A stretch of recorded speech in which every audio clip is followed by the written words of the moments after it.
Mister X ಆರ್ಯ ಅವರು ನಟಿಸಿರುವ ಈ movie ಥಿಯೇಟರ್ಗಳಲ್ಲಿ ಹಿಂದೆ ರಿಲೀಸ್ ಆಗಿತ್ತು. ಅಷ್ಟೊಂದು ಓಡಿರಲಿಲ್ಲ. ಈಗ ಜಿಯೋ ಹಾಟ್‌ಸ್ಟಾರಲ್ಲಿ ಕನ್ನಡದಲ್ಲೂ ಕೂಡ ಅವೈಲೇಬಲ್ ಇದೆ. ಯಾರಾದರೂ ಫ್ರೀ ಇದ್ದರೆ ನೋಡ್ಬೋದು. ಕನ್ನಡದಲ್ಲಿ ಇದೆ ಅಲ್ವಾ. ಮತ್ತು ಈ ಮೂವಿ ಚೆನ್ನಾಗಿದೆಯಾ ಚೆನ್ನಾಗಿಲ್ವಾ ನೋಡ್ಬೋದಾ, ಯಾಕಂದರೆ ಕೊಟ್ಟ ಕಾಸಿಗೆ ಮೋಸ ಇಲ್ವಾ. ಟ್ರೈಲರ್ ನೋಡಿದ್ರೆ ತುಂಬ ಚೆನ್ನಾಗಿದೆ ಅಂತ ಅನಿಸುತ್ತೆ. ವಿಜುವಲ್ ಕ್ವಾಲಿಟಿ ಆಗಿರ್ಬೋದು, ಮತ್ತು ಸ್ಟೋರಿ ಸ್ಪೈ ಥ್ರಿಲ್ಲರ್ ಮೂವಿ ಇದು. ಕತೆ ಏನು ಎಲ್ಲ ಡೀಟೇಲಾಗಿ ನೋಡೋಣ ಬನ್ನಿ.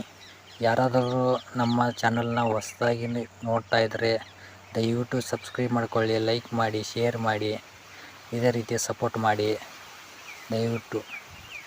ಮೂವಿಯ ಆನ್ಲೈನ್ ಕತೆ ಏನಪ್ಪ ಅಂದರೆ, ಭಾರತ ದೇಶಕ್ಕೆ ಒಂದು ಥ್ರೆಟ್ ಇರುತ್ತೆ, ನ್ಯೂಕ್ಲಿಯರ್ ಬಾಂಬ್ದು.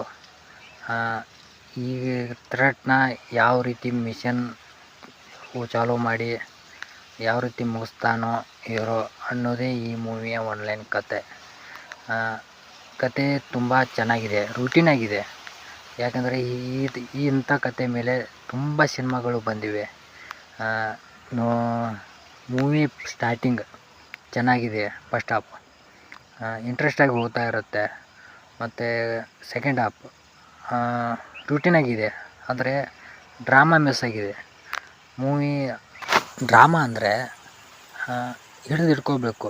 ಅಂದರೆ ನಮ್ಮನ್ನ ಕತೆ ಯಾವುದೇ ಇರಲಿ, ಮೂವಿ ಕತೆ ಚೆನ್ನಾಗಿಲ್ಲ ಅಂದರೂ ಡ್ರಾಮಾ ಹಿಡಿದಿಟ್ಕೊಂಡು ಮೂವಿ ಗೆಲ್ಲಿಸ್ಬೋದು. ಆ ರೀತಿ ಇಲ್ಲ, ಮೂವಿ ಡ್ರಾಮಾ ಅಷ್ಟು ವರ್ಕೇ ಆಗಿಲ್ಲ. ಅಂದರೆ ಯಾವುದೊಂದು ಸ್ಟೋರಿ ಕ್ರಿಯೇಟ್ ಮಾಡಿಕೊಂಡು ಕಾಮಿಡಿ ಆಗಲಿ ಎಮೋಷನಲ್ ಆಗಲಿ ಮಾಡೋದಿಲ್ಲ. ಅದಕ್ಕೆ ಮೂವಿ ಸ್ವಲ್ಪ ಹಿಂದೆ ಉಳಿದು.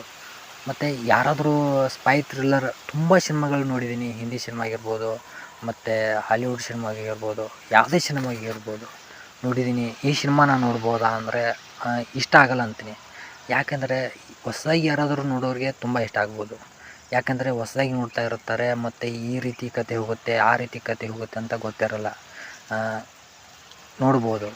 ಮತ್ತು ಈ ಸಿನಿಮಾದಲ್ಲಿ ಆರ್ಯ ಅವರ ಕ್ಯಾರೆಕ್ಟರ್ ತುಂಬ ಚೆನ್ನಾಗಿದೆ. ಮುಂದೋಗಿ ಅವರು ಮತ್ತೊಂದು ಶೇಡ್ ಬರುತ್ತೆ, ಅದು ಚೆನ್ನಾಗಿದೆ. ಅದು ಸೂಪರ್ ಅನ್ಬೋದು.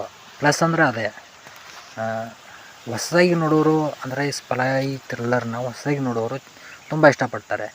ತುಂಬ ಸಿನಿಮಾಗಳು ನೋಡಿದವರು ಅಷ್ಟೊಂದು ಇಷ್ಟ ಆಗಲ್ಲ ಅಂತೀನಿ. ಅದಕ್ಕೆ ಯಾರಾದರೂ ನೋಡೋರಾಗಿದ್ದಾರೆ ನೋಡ್ಬೋದು. ಯಾಕಂದರೆ ಕನ್ನಡದಲ್ಲಿದೆ,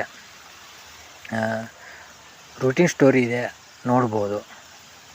ಮತ್ತು ಅಡಲ್ಟ್ ಕಂಟೆಂಟ್ ಅಂದರೆ ಸೆಕೆಂಡ್ ಹಾಫಲ್ಲಿ ಸ್ವಲ್ಪ ರೂಮ್ ಸೀನ್ಸ್ ಇದೆ, ಅದನ್ನ ಅಡ್ಜಸ್ಟ್ ಮಾಡ್ಕೋಬೇಕು ಅಷ್ಟೇ, ಮತ್ತೇನಿಲ್ಲ.